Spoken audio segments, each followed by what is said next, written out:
What is going on, guys? It's Trevor from Tradeblog HD here, and today I'm actually going to be reviewing this bad boy, the Sourcingbay laser keyboard. I've been playing with it for about a week now, so I've got like pretty much like a rough idea of how great this thing works.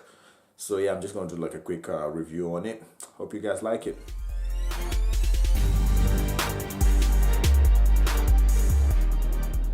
So guys, to set the device up on an Apple device like an iPad or iPhone, all you have to do, you just have to hold the power button, which is on the side here. So I'll just hold that on until the big red light comes on. Alright, I'm just going to put this on the side for now, because what that does, that activates the Bluetooth on the device. And all you do, in your settings on your iPad or iPhone, or whichever one you're using, I'll just zoom in a little bit on that one. Just give me one sec, there we go. Just go on your Bluetooth, alright, and you will search for devices. And it should find the keyboard, so I'm going to select keyboard, laser keyboard, and it should connect automatically. This is for a person who's setting it up for the first time ever, so that's it. That's how you get it linked to your iPad or iPhone or whatever. Now, to set it up on an Android device, all you have to do, you just have to go into your settings like you do. So just go in your settings, then go into Bluetooth, wherever your Bluetooth settings will be on your Android device. So just go in your Bluetooth and search for the device. Alright, make sure your Bluetooth is switched on. But yeah, just search for the device. I've already got mine there because I've already used it before. Then you just pair it up with whatever Android device you're using. But the good thing about using this device on an Android is that it gives you a lot more options than you will get on an Apple, for example, Apple device like an iPad or iPhone. So guys, once you've managed to get your phone connected to the Sourcingbay keyboard, laser keyboard I should mention, once you've managed to get it connected via Bluetooth, you should be able to do pretty much anything, especially with Android devices. It doesn't matter if it's a Samsung, Sony, whatever. As long as it's Android, you can do pretty much anything. You're ready to go. And this also includes unlocking your phone. Believe it or not, you can actually unlock your phone with this laser keyboard. I mean, I've got mine connected already, so if I was to try to get the screen unlocked here, if I press enter, let's get it unlocked. Press enter, it should unlock my screen. It's as simple, guys, okay? That's how you unlock your phone. You know, you can get it unlocked if you've got a password, if you've got numbers, because it does have numbers at the top.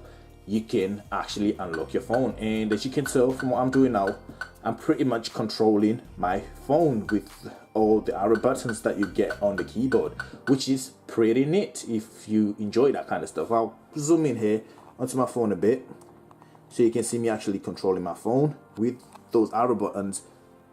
If I do it one more time, as you can tell, I am actually using the arrow buttons to navigate around my phone, which I think is pretty neat. You know, it's a pretty neat thing to do. You know, you can rest assured to know that you'll be able to navigate your phone with the keyboard itself, which is, again, like I said, it's pretty neat. It's a really neat feature to have. You can also use the tab button right here if you want to do the exact same thing. You can switch through a lot of things, but with what the tab buttons allows you to do, it allows you to go at the bottom row of icons. So if you want to go into apps, you press tab a few times, you end up on apps, you press enter, it opens the app drawer. So yeah, the tab button gives you more options. Okay, it takes you to a lot more places than the arrow button would take you. And to get away from wherever you are, you've got the escape button right here. You just press the escape button and it takes you back. It takes you back one step back. It's kind of like pressing this back button right here on the screen. If I can get a hold of it. Oh, I can't see it, but yeah, it's kind of like pressing that back button right there, which takes you one step behind. So that's what the escape button is there for. The great thing about this is that it also supports multi-touch, which is incredible. You can, for example, let's say I want to type something. Let me zoom in first. Let's zoom in onto the phone here. Just give me 1 second. Let me just zoom in a bit more. There we go. And let's say I want to type in something in capital letters. Like, let's say we just want to type in Google in capital letters. I hold the shift button, press the letter G. That comes in the capital letter G. So O-O-L-E. See, that's Google in capital letters, which is, again, pretty neat. You know, it's supposed to multitouch, and you can even do Control-Alt-Delete. But if you do that, it will restart your Android phone, so there's no point of doing that. I kind of spelled Google wrong, but oh well, who cares? You get the idea, okay? Now, the other cool thing that you actually have on this keyboard is the fact that you can actually get a mouse going on the keyboard. Alright, and all it is to get it up, you've got a thin button right here that you hold, then you press the mouse cursor.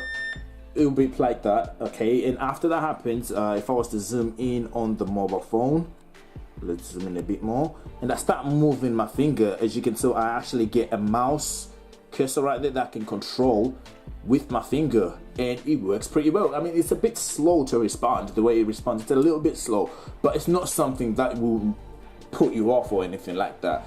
And it's pretty handy because it works, like I said, you know, it works pretty well. And it also allows you to do things like use 2 fingers to scroll up and down on the screen while the cursor is there. So if I was to use the 2 fingers, if I was to zoom back out a bit, let's zoom back out a bit, okay, and use 2 fingers to scroll, as you can, let me use this hand actually. As you can tell, there you go, you can scroll up and down using 2 fingers. And again, it works pretty well. It's pretty responsive. It's really responsive. So again, it's a really neat feature to have on here that can come in handy. You never know when you might need it, but the fact that it works so well kind of makes it a bonus. But yeah, that's there as well. And again, to select things, you just go on whatever link you want to go on. Like let's say I just gone on Google right here. Again, let me zoom in on the Google link. So again, here's the mouse. If I go on the Google link and I just want to select Google, it's just one tap. I just tap the table once and it should go to Google. But obviously here it's asking me which browser I want to use. So I'm just going to select internet. I'm not going to use Chrome today. I'll just select internet. Again, if you double click it, it will open it. But if I want to select more options on here, I can either select always or just once. But I'm going to double click it because I want to have the options. So double click and it should open Google on there. So it's pretty nifty, and it's a pretty cool trick to have on there as well. So yeah, that's another way to use the keyboard.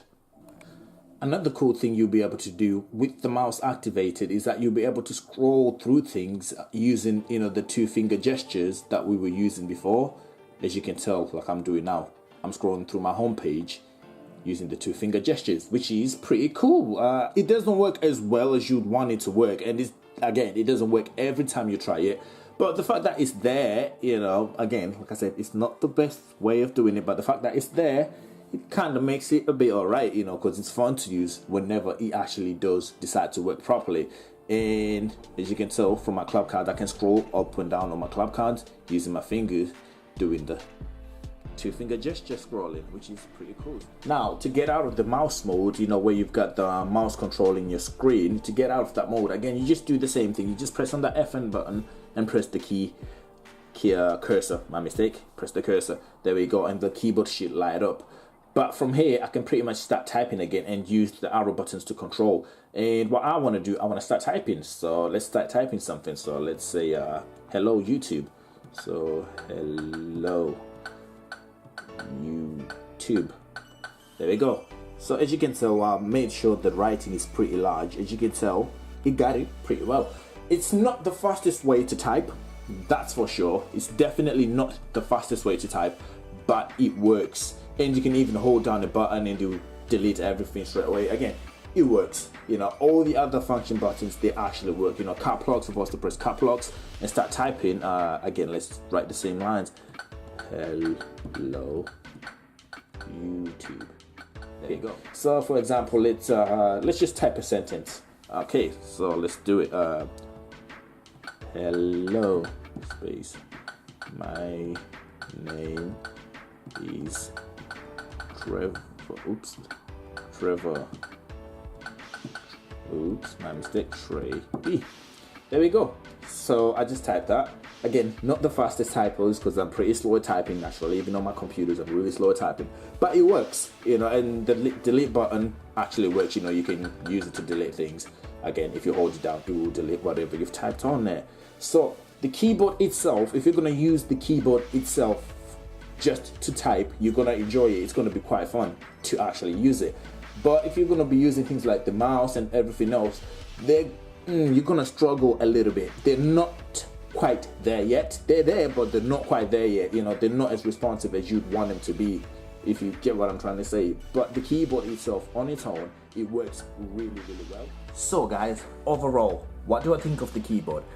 I think if you're going to be using it just mainly for typing, if you've got a product like an Apple product, like an iPad, that does not allow you to use it as, you know, to have the key mouse running on there, to have any extra fiddly things happening on the phone or device or iPad or tablet or whatever, if you're going to use it just mainly for typing, then you're going to have a lot of fun with this device. It's going to work pretty well. If you're going to be using it for everything else, however, like using it as a key mouse and whatnot, you're going to struggle a little bit to get a hang of it. You will get a hang of it eventually, but yeah, it's going to take you a bit of a bit of a learning curve. And once you get there, though, you will enjoy it. You know, like I said, it's really fun to use. But again, it all comes down to personal preference. Personally, I like it, and I will actually be using it quite a lot more often, and I have been taking it around with me. The battery life on it is pretty good. I get about I don't know, I'll say about 3 hours worth of battery time on it. You know, after charging it for like an hour or so, I get about 3 hours of usage, you know, constant usage of it without it going off on me like randomly. So that's pretty nifty, you know, it's pretty good, you know, because considering I'm not going to be typing for over 3 hours, you know, straight. But again, like I said, the fact that it can last you that long, you know, it's pretty cool. The device itself, though, it's still work in progress. It's kind of like Google now, you know, it's great, but it's still work in progress. You know, you can definitely say, okay, there's a lot that can be improved on here, but the potential is there. And the potential in these things is pretty massive, and I love it. Even most people that I've shown this device to, quite a few people were asking me like, wait, where do we get this device from? It's great, I want one, I want one, I want one. And I don't blame them, you know what I mean? I don't blame them. It's really fun to use, and it works, you know, for typing and stuff. It actually works. I wrote pretty much a whole page with this keyboard on the iPad because I had some assignments to do. On an iPad, I did a whole assignment, whole page, not a whole assignment, but like a whole page, you know, a whole A4 page, you know, using font size 12 or Arial size 12. And it worked pretty well, you know, it was fun to do it. And like I said, guys, it's a great product to have, but it's definitely work in progress. It's definitely going to improve and improve even more. But for now, like I said, for me, I'm definitely gonna be getting myself one of these devices, because this one I'm gonna be doing a giveaway on this device. Whoever the lucky winner is gonna be, you know, you're gonna be getting the device. And so yeah, so if you want it, just leave a comment down below, and make sure you're following us on Twitter, because that's where I will be announcing the winner, like I always do. So the Twitter will be in the link below, so yeah, you can click on it and follow us on Twitter.